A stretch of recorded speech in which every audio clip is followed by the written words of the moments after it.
Salam para kulers yang dikasihi Tuhan. Salam KTM. Di dalam Community of Love, kita bersatu hati untuk tumbuh bersama dan memenangkan jiwa bagi Tuhan Yesus. Jangan lupa menjaga kesehatan, dan apabila kita berpergian, kita patuhi protokol kesehatan agar kita semua terhindar dari penularan virus corona. Di tengah situasi pandemi virus corona dan goncangan ekonomi yang melanda ini, kita tetaplah bertekun dalam persekutuan dan pengajaran dan doa. Seperti yang pernah ditunjukkan para rasul di Kisah Para Rasul pasal yang kedua. Setiap hari mereka memuji-muji Tuhan. Dan Tuhan menambahkan jumlah orang yang menjadi percaya kepada Tuhan Yesus. Jadi, lewat persekutuan di komunitas kita membangun hubungan dengan Tuhan dan sesama. House of Glory mengajak jemaat Tuhan untuk bergabung dan mengikuti pemuritan di komunitas kasih atau Community of Love agar kita tetap mengalami pertumbuhan rohani.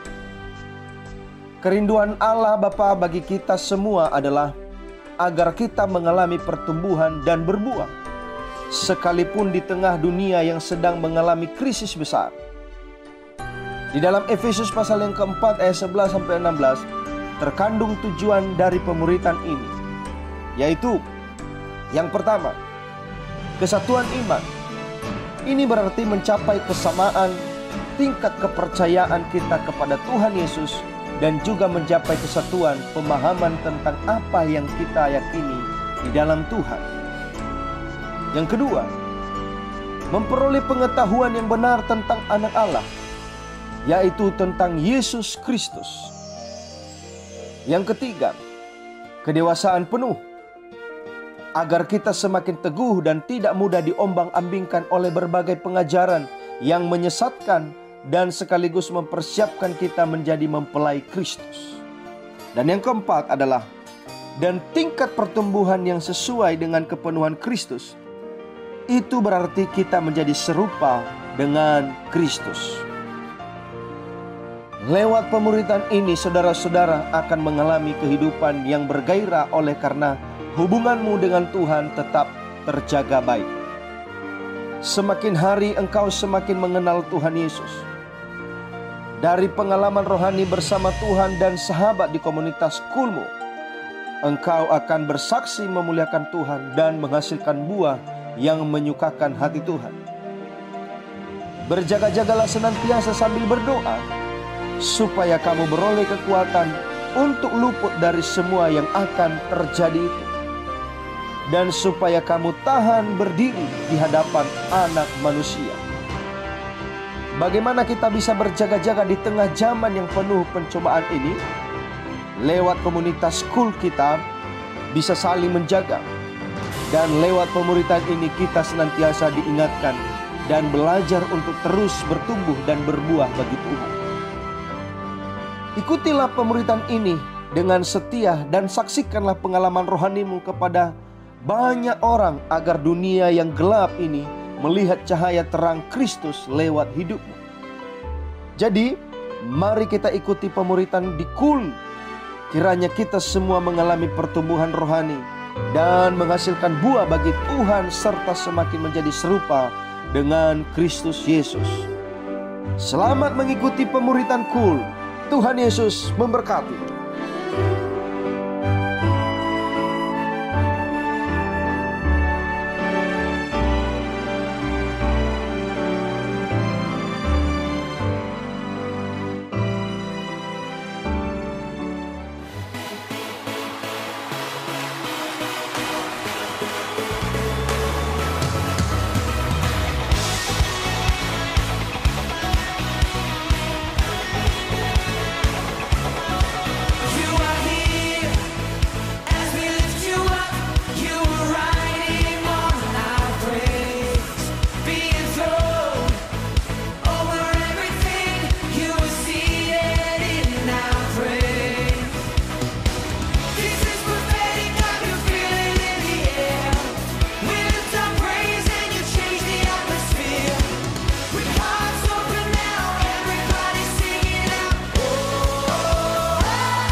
Shalom para kulers yang dikasihi oleh Tuhan Yesus, apa kabar? Saya percaya saudara-saudara semua dalam keadaan yang baik, dalam keadaan sehat. Mari kita terus menjaga kesehatan kita, mengikuti protokol dari pemerintah supaya kita semua terhindar dari wabah COVID-19. Kita terus berdoa biar wabah ini segera berlalu dari negeri kita, dari bangsa kita. Nah, saudara-saudara, mari kita lanjutkan dari seri pemuritan Cool dengan topik bergerak pada hari ini. Saudara, topik sekali ini tentang bergerak adalah seri ke 1.3. Masih dalam seri tentang tanda kehidupan. Nah, saudara-saudara, dari tanda-tanda kehidupan itu ada 4 hal yang akan dibahas, dan yang pertama itu tentang kelahiran. Kita sudah membahas tentang kelahiran baru. Kemudian setelah adanya kelahiran, maka kemudian harus terjadi pertumbuhan. Kita juga sudah membahas tentang pertumbuhan rohani.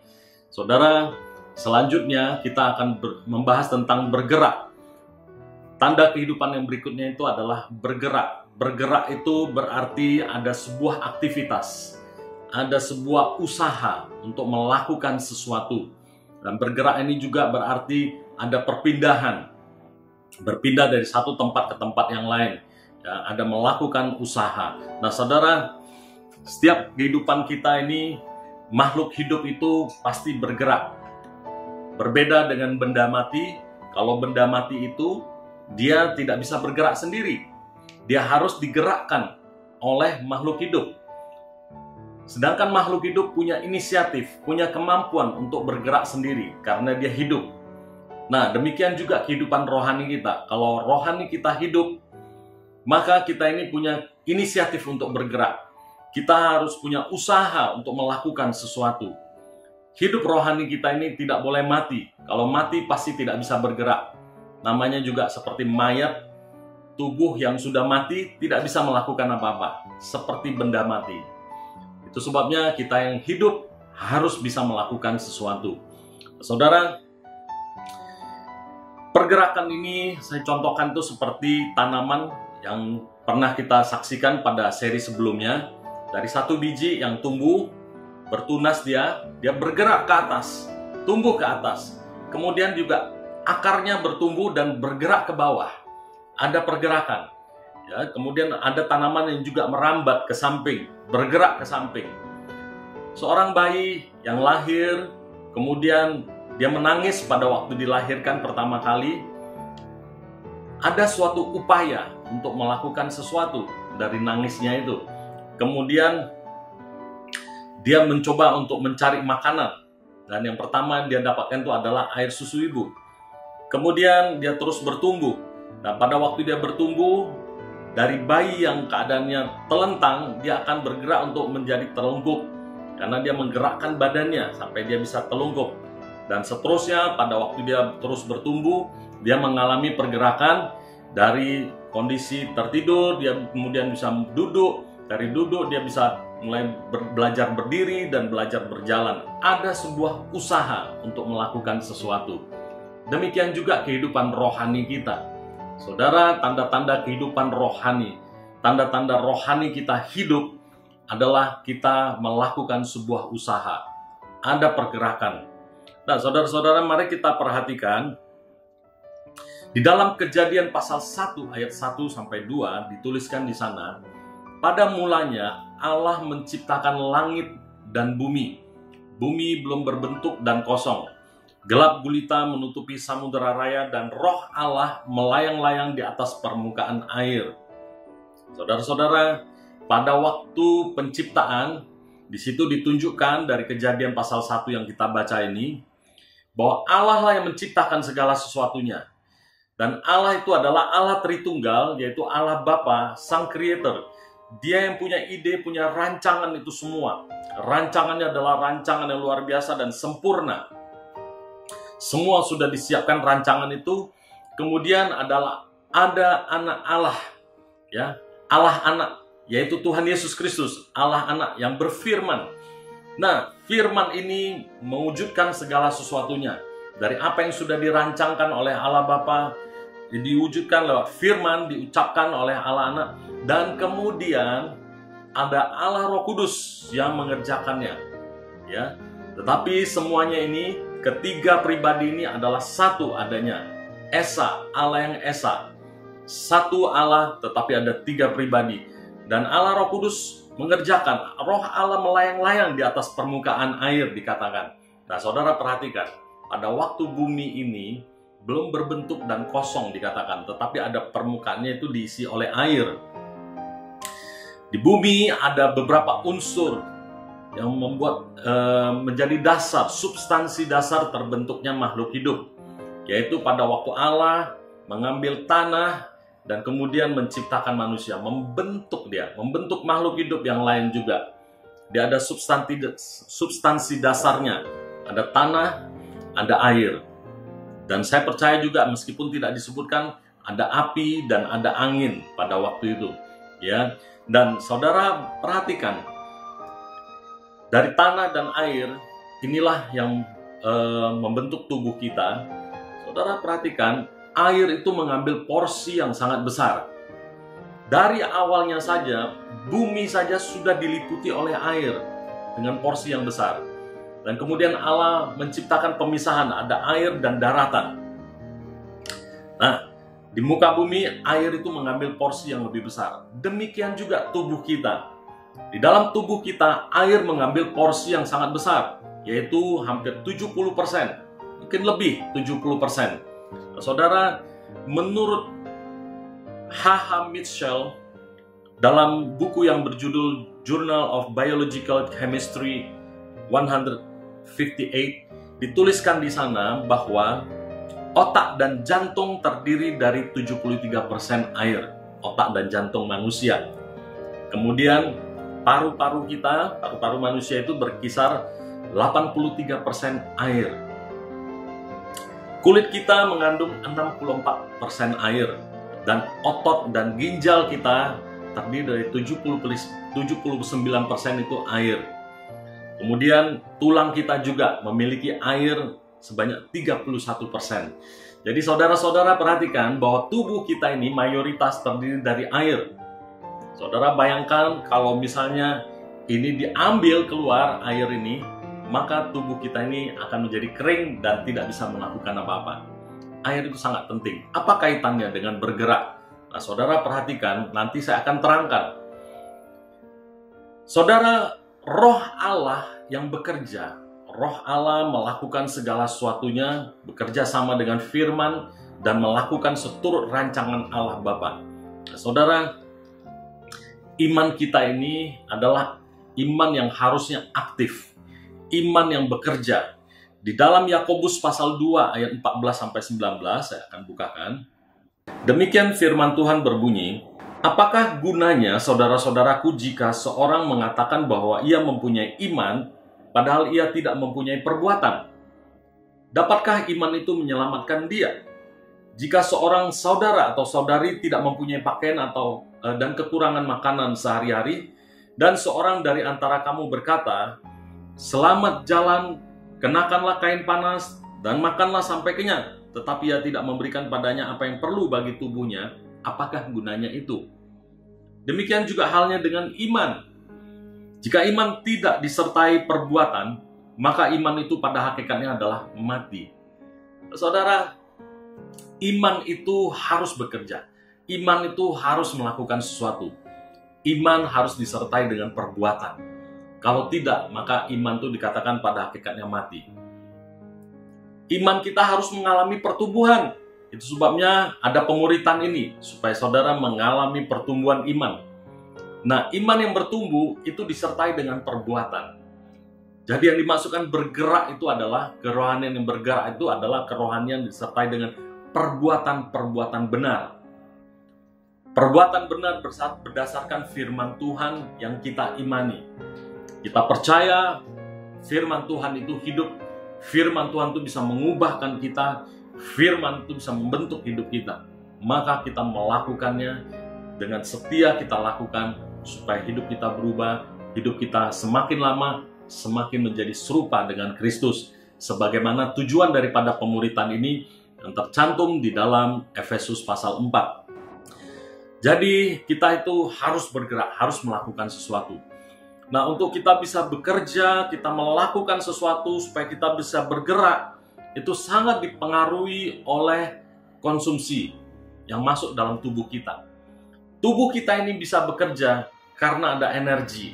Energi itu didapat dari mana? Pertama, sumber kekuatan untuk kita bergerak itu dimulai, pertama itu adalah adanya air dalam hidup kita. Bayangkan tadi kalau tubuh kita ini yang 70% lebih berisi air, kemudian air itu disedot keluar dari tubuh kita, kita akan menjadi daging dan tulang yang dibalut kulit, kering kerontang, kelihatan seperti tengkorak berjalan. Tidak ada apa-apanya dan tidak bisa berbuat apa-apa. Ya, jangankan berjalan, untuk bergerak saja tidak bisa. Pasti mati tanpa air. Saudara tidak makan dalam waktu yang lama, masih bisa ada kuat, tetapi kalau tidak minum air, saudara akan lemas. Lebih cepat lemasnya. Air itu sangat penting karena mengambil porsi 70% lebih di dalam tubuh kita. Demikian juga kehidupan rohani kita. Saudara, di dalam kehidupan rohani kita, kita membutuhkan yang namanya air kehidupan. Mari kita baca di dalam Yohanes pasal 7, dari ayat 37 sampai 39, demikian firman Tuhan berbunyi, dan pada hari terakhir, yaitu pada puncak perayaan itu, Yesus berdiri dan berseru, barang siapa haus, baiklah ia datang kepadaku dan minum. Barang siapa percaya padaku, seperti yang dikatakan oleh kitab suci, dari dalam hatinya akan mengalir aliran-aliran air hidup. Yang dimaksudkannya ialah roh yang akan diterima oleh mereka yang percaya kepadanya. Sebab roh itu belum datang karena Yesus belum dimuliakan. Pada waktu itu Yesus sampaikan dia masih di bumi melayani, ya, belum disalibkan dan belum naik ke surga. Saudara perhatikan, dikatakan bahwa Yesus katakan barang siapa percaya padaku, seperti yang dikatakan oleh kitab suci, dari dalam hatinya akan mengalir aliran-aliran air hidup. Kita butuh air kehidupan, saudara, dan dikatakan air kehidupan yang dimaksudkan itu adalah Roh Kudus. Yesus sudah dimuliakan, terangkat ke surga, dan kemudian dicurahkan Roh Kudus. Yang pertama kali dicurahkan pada hari Pentakosta, pada waktu Tuhan, pada murid-murid yang berkumpul di loteng atas, kemudian mereka menantikan janji Tuhan. Di Kisah Rasul pasal 2, dikisahkan kejadian itu, mereka menerima Roh Kudus, pencurahan yang begitu luar biasa, dan mereka kepenuhan Roh Kudus. Dalam hidup kita, kita membutuhkan air kehidupan, dan air kehidupan itu berbicara tentang Roh Kudus.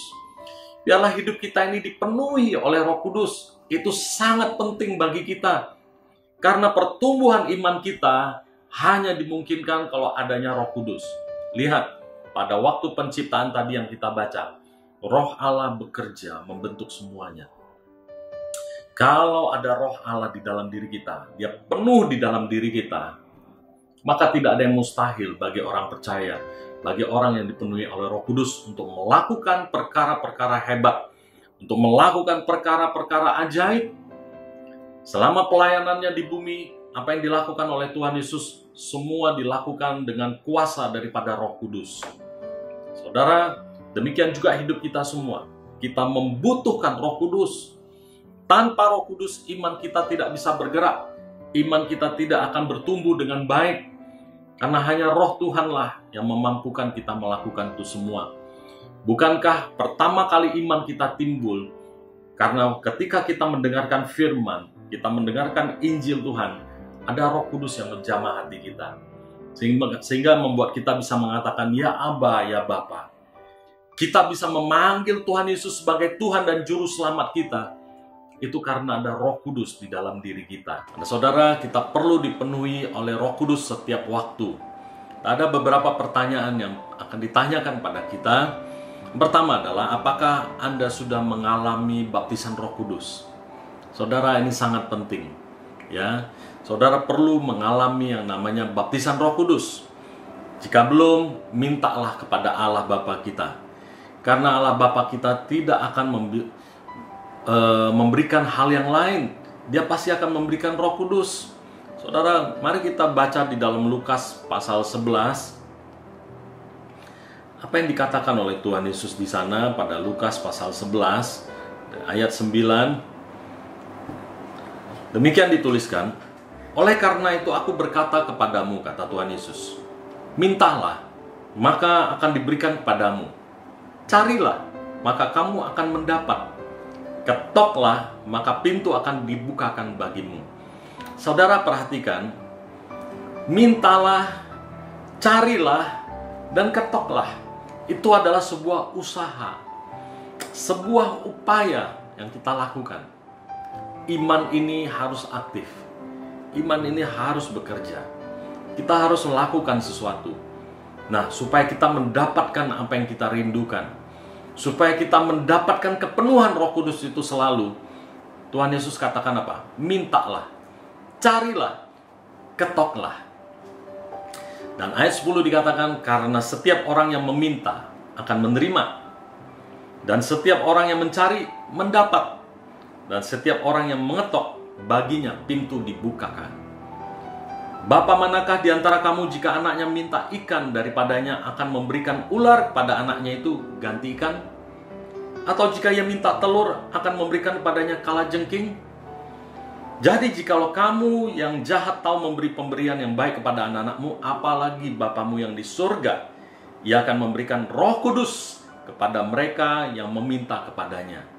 Jadi saudara, kalau saudara belum dibaptis Roh Kudus, ayo minta kepada Bapa. Minta supaya Roh Kudus itu memenuhi hidupmu.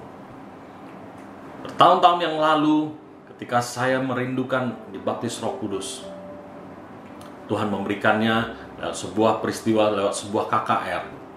Itu terjadi tahun 1994. Karena sudah lama saya merindukannya, saya bertobat dan dibaptis tahun 1987. Ada rentang waktu yang cukup lama. Dan pada waktu yang terbaik, waktunya Tuhan, ketika saya merindukan baptisan Roh Kudus itu, maka Bapa di surga memberikannya padaku. Saudara, minta, cari, dan ketok, maka engkau akan mendapatkannya. Nah, kemudian, apakah Anda mengaktifkan kuasa Roh Kudus dalam dirimu? Kalau engkau sudah dibaptis Roh Kudus, apakah Roh Kudus itu diaktifkan? Engkau membiarkan Roh Kudus yang memimpin hidupmu. Engkau biarkan Roh Kudus yang bekerja.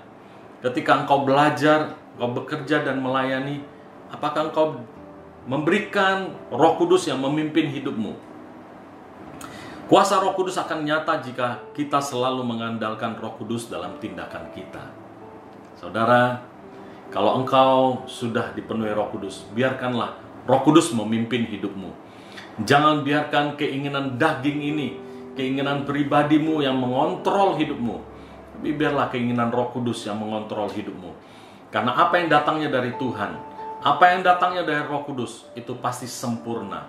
Itu pasti sesuatu yang di luar apa yang bisa kita pikirkan, apa yang pernah kita dengar, apa yang timbul dalam hati kita. Sebagaimana tertulis di dalam 1 Korintus pasal 2 ayat 9, dituliskan di sana, tetapi seperti ada tertulis, apa yang tidak pernah dilihat oleh mata dan tidak pernah didengar oleh telinga dan yang tidak pernah timbul di dalam hati manusia, semua yang disediakan Allah untuk mereka yang mengasihi Dia. Saudara, dari mana ini semua kita dapatkan? Orang-orang yang mengasihi Tuhan itu akan mendapatkan hal-hal seperti ini. Di ayat 10 dikatakan, karena kepada kita Allah telah menyatakannya oleh Roh, yaitu Roh Kudus. Sebab Roh Kudus menyelidiki segala sesuatu, bahkan hal-hal yang tersembunyi dalam diri Allah. Kalau Roh Kudus tahu apa yang tersembunyi dalam diri Allah, dan Ia tinggal di dalam diri kita, wow, betapa dahsyatnya. Sehingga apa yang belum pernah didengar oleh telinga, yang belum pernah timbul dalam hati, yang belum pernah dilihat oleh mata, itu kita akan dapatkan sesuatu yang tidak terduga. Karena yang memberikannya itu adalah Roh Allah sendiri. Oleh sebab itu saudara-saudara, biarkan Roh Kudus memimpin hidupmu. Biarkan Roh Kudus memimpin hidup kita. Dia bekerja, Dia melakukan perkara-perkara ajaib lewat kehidupan kita.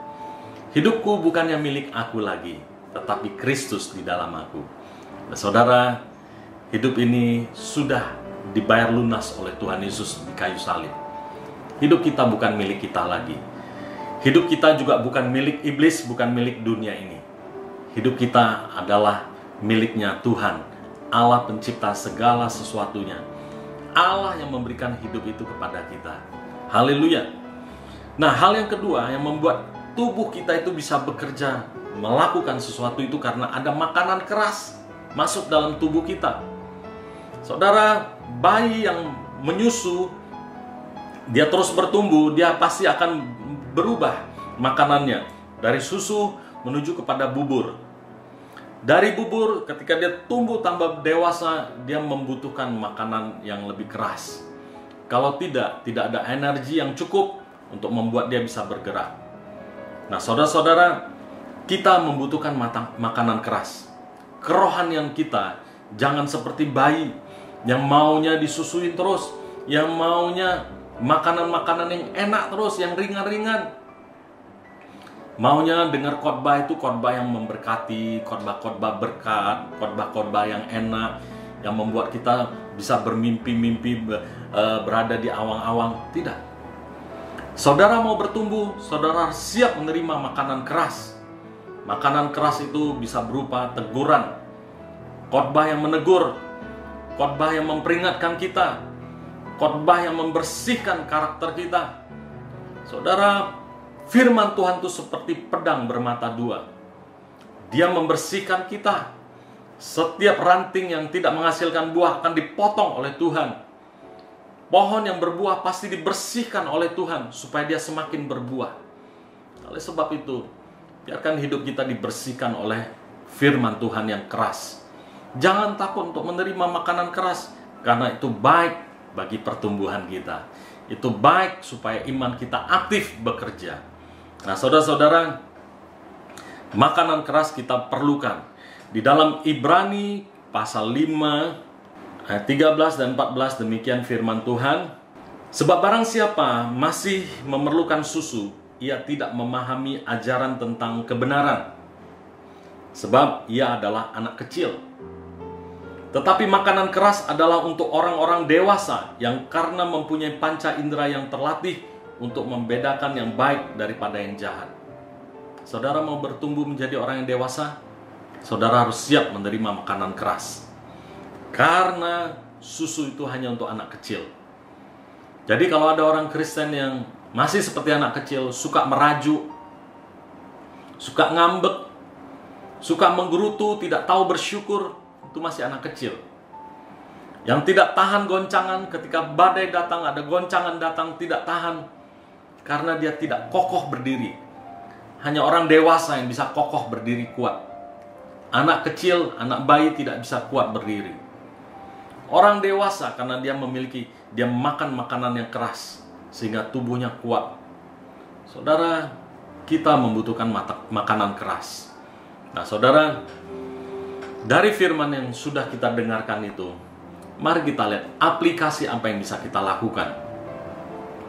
Lewat pemuritan pada seri ini, saya mengajak saudara-saudara mengaplikasikan beberapa hal berikut ini. Yang pertama, bagi yang telah dibaptis Roh Kudus, seringlah mulai berbahasa roh. Dalam doa, dalam penyembahan pribadi kita, sering berbahasa roh. Mintalah karunia-karunia Roh Kudus supaya kita diperlengkapi. Saya percaya ketika kita bekerja dengan sungguh-sungguh, maka Tuhan akan memperlengkapi kita. Sama seperti ketika seorang petani akan pergi ke ladang untuk menggarap tanah. Pasti ia diperlengkapi dengan cangkul. Ia diperlengkapi dengan alat untuk bekerja. Demikian ketika Tuhan melihat kita mau bekerja, ketika dia melihat bahwa iman kita aktif, maka Tuhan akan memberikan karunia-karunia untuk memperlengkapi kita supaya kita bisa bekerja seturut panggilan hidup kita. Saudara, Roh Kudus tahu memberikan yang terbaik. Roh Kudus tahu memberikan perlengkapan yang tepat buat kita. Oleh sebab itu, mari kita yang sudah dibaptis Roh Kudus, pertama, perbanyak bahasa roh. Karena lewat bahasa roh itu kita mengucapkan hal-hal yang rahasia kepada Tuhan.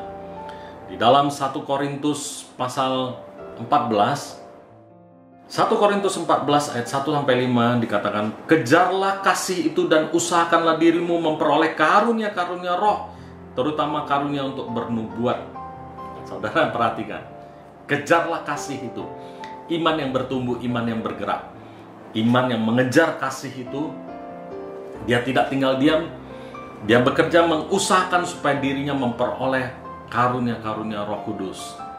Ada upaya, ada usaha. Siapa yang berkata-kata dengan bahasa roh tidak berkata-kata kepada manusia, tetapi kepada Allah. Sebab tidak ada seorang pun yang mengerti bahasanya. Oleh roh yang mengucapkan hal-hal yang rahasia. Oleh roh, siapa? Oleh Roh Kudus. Kita mengucapkan hal-hal yang rahasia. Tetapi siapa yang bernubuat, dia berkata-kata kepada manusia yang membangun, menasihati dan menghibur. Kita juga perlu bernubuat. Dan kemudian siapa yang berkata-kata dengan bahasa roh, ia membangun dirinya sendiri. Kita perlu membangun iman kita. Tetapi siapa yang bernubuat, yang membangun jemaat. Ini sudah pelayanan keluar, lebih luas lagi. Tapi untuk diri kita, kita harus membangun diri kita dengan berbahasa roh. Aku suka supaya kamu semua berkata-kata dengan bahasa roh, tetapi lebih daripada itu supaya kamu bernubuat juga. Nah, saudara, dua-duanya sejalan. Kita lakukan seperti yang dilakukan oleh Rasul Paulus. Nah, yang kedua, aplikasi apa yang perlu kita lakukan dalam hidup kita, dalam pertumbuhan rohani kita? Iman tanpa perbuatan pada hakikatnya mati. Mari belajar mempraktekkan firman Tuhan dan melatih iman kita dengan melakukan beberapa kegiatan sebagai berikut. Berdoa dan saat teduh di pagi hari. Saudara harus terus lakukan ini. Mari jangan lupa untuk berdoa dan saat teduh. Belajar mendengar suara Roh Kudus. Biarlah kita dipertajam, karena di pagi hari Tuhan mempertajam telinga kita untuk mendengar. Kemudian membaca Alkitab dengan teratur. Apakah saudara terus membaca Alkitab sampai hari ini? Mari terus baca Alkitab. Karena firman Tuhan itu adalah firman yang hidup, yang memberi makan rohani kita. Kemudian hidup kita ini harus bekerja, lakukan sesuatu dengan cara menceritakan pertolongan Tuhan. Bagaimana Tuhan sudah menolong kita, memberkati kita, mengubahkan hidup kita. Jadilah saksi Kristus. Ceritakan perbuatan Tuhan yang hebat itu kepada teman, kepada keluarga, pada siapapun yang kita kenal, supaya hidup mereka juga mendapatkan kasih karunia daripada Tuhan. Supaya mereka mendengar kabar sukacita, kabar keselamatan, supaya hidup mereka berubah dan memperoleh keselamatan daripada Tuhan. Kemudian ikuti kegiatan-kegiatan rohani yang bisa membangun saudara. Kegiatan doa, kegiatan di kul, komunitas kasih ini, untuk saling membangun satu dengan yang lainnya. Ikuti ibadah-ibadah yang mendatangkan pertumbuhan iman. Saudara, jangan mau ikut kegiatan-kegiatan yang hanya bersifat fisik. Latihan badan ini terbatas gunanya, kata Paulus. Tetapi beribadah itu berguna dalam segala hal untuk membangun hidup kita. Mari ikuti kegiatan-kegiatan yang bisa membangun kehidupan rohani kita. Haleluya. Kemudian yang ketiga, aplikasi yang bisa kita lakukan adalah kita mulai belajar menabur. Saudara, mari belajar menabur. Menabur merupakan tindakan iman. Kita percaya, kita lakukan sesuatu, ya, dan kuasa Tuhan akan bekerja melalui hal itu ketika kita menabur. Apa yang mesti kita tabur? Kita bisa menabur benih perkataan yang membangun. Perkatakan kata-kata yang bisa membangun diri kita dan sesama kita. Sebagaimana tertulis dalam Efesus pasal 4. Mari kita lihat Efesus pasal 4. Apa yang dituliskan di sana? Di ayat 29, demikian firman Tuhan, janganlah ada perkataan kotor keluar dari mulutmu, tetapi pakailah perkataan yang baik untuk membangun, di mana perlu supaya mereka yang mendengarnya beroleh kasih karunia. Haleluya. Seperti tadi, belajar menyaksikan perbuatan Tuhan. Jangan ada lagi perkataan yang kotor, tapi perkataan yang membangun sehingga orang yang mendengarnya beroleh kasih karunia. Saudara-saudara, ini waktu di mana kita perlu banyak memberitakan Injil, banyak mengabarkan kabar sukacita dan keselamatan ini kepada banyak orang. Haleluya. Kemudian kita menabur firman kepada sesama. Saudara, Tujuannya menaburkan firman itu untuk memotivasi, menguatkan, menasehati, membimbing. Dalam 2 Timotius pasal 4 dikatakan, beritakanlah firman, siap sedialah baik atau tidak baik waktunya. Nyatakanlah apa yang salah, tegurlah dan nasihati dengan segala kesabaran dan pengajaran. Saudara, beritakan firman, siap sedia atau tidak waktunya. Saudara beritakan, kapanpun itu juga. Karena firman Tuhan itu akan mengoreksi, akan membangun, akan membersihkan, baik diri kita maupun orang lain yang mendengarkannya. Nah, kemudian yang ketiga adalah menabur kebaikan. Jangan lupa, kita perlu menabur kebaikan. Kenapa? Kita perhatikan Galatia pasal 6 ayat 9. Janganlah kita jemu-jemu berbuat baik, karena apabila sudah datang waktunya, kita akan menuai jika kita tidak menjadi lemah. Karena itu, selama masih ada kesempatan bagi kita, marilah kita berbuat baik kepada semua orang, terutama kepada kawan-kawan kita seiman. Saudara, iman yang aktif itu adalah iman yang menabur kebaikan. Iman yang melakukan sesuatu supaya orang lain diberkati. Karena pada waktunya nanti, pada waktu Kairos itu tiba, waktu Tuhan itu tiba, kita akan menuai. Saudara, jangan jemu-jemunya berbuat baik. Lakukan ini semua untuk Tuhan. Saudara-saudara, yang keempat adalah, mari kita lihat dalam 2 Korintus pasal 9 ayat 12. Dituliskan di sana, sebab pelayanan kasih yang berisi pemberian ini bukan hanya mencukupkan keperluan-keperluan orang-orang kudus, tetapi juga melimpahkan ucapan syukur kepada Allah. Saudara-saudara, kita perlu menabur juga untuk pekerjaan Tuhan. Dalam hal ini menabur uang. Karena ketika kita menabur, memberikan pemberian untuk pelayanan, untuk pekerjaan Tuhan, saudara lihat, Tuhan akan melimpahkan kita kemurahan. Ya, Tuhan akan memberikan kita sesuatu yang tidak pernah terpikirkan oleh kita. Tuhan akan memberkati kita. Saudara, Paulus bersyukur dengan adanya pemberian-pemberian untuk pekerjaan Tuhan. Dan Tuhan melimpahkan ucapan syukur, hati yang bersyukur kepada mereka yang memberi. Saudara, mari kita belajar memberi untuk pekerjaan Tuhan. Menabur di ladang misi, menabur untuk pembangunan rumah Tuhan, menabur untuk pekerjaan Tuhan, yang pada akhirnya nanti upah kita tersedia di surga bagi kita semua. Saudara, upah juga tersedia bagi kita di bumi. Barang siapa menabur, Tuhan tidak pernah berhutang kepada orang yang suka menabur. Tuhan pasti akan membalas dengan berlimpah-limpah. Saudara, mari kita belajar menabur. Lakukan sesuatu supaya iman kita ini aktif. Lakukan firman Tuhan, sehingga firman itu akan terus menuntun, memberkati kita, memberi kita pertumbuhan. Kita akan terus tumbuh menjadi orang yang dewasa, dan pada waktunya kita akan menghasilkan buah bagi Tuhan. Haleluya. Saudara-saudara, demikian pemuritan pada hari ini. Telah kita semua terus bertumbuh menjadi pribadi-pribadi yang menyenangkan Tuhan. Tuhan Yesus memberkati. Salam KTM.